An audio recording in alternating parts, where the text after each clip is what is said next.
The United Kingdom is promising full support to US investigators on the Texas Synagogue incident over the weekend. Prime Minister Boris Johnson's spokesman called it a terrible and anti-Semitic act of terrorism. Meanwhile, the UK's counter-terror police have detained 2 teenagers in connection with the 10-hour siege that took place in the small Texan town of Colleyville. The Muslim Council of Britain has condemned the attack, calling it completely unacceptable. The Council's Secretary-General Zahra Mohammed has released a statement which describes the incident as all the more reprehensible since it was instigated at a place of worship where Jews were targeted.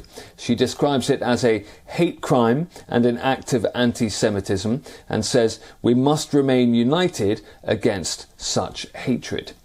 Well, our correspondent Susan Tarani has sent us this update.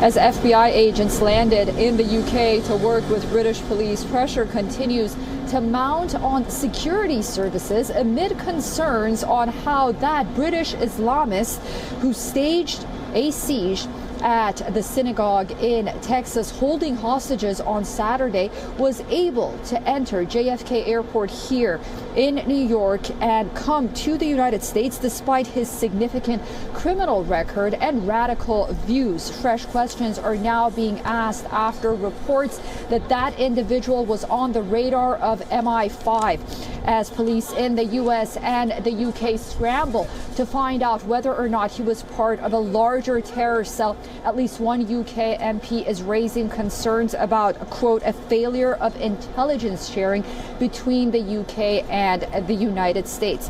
The 44-year-old was shot dead by law enforcement after taking hostages at the Congregation Beth Israel Synagogue in Texas. U.S. President Joe Biden has called the incident an act of terror. An investigation is still ongoing. Susan Tarani reporting from New York for WION World is One.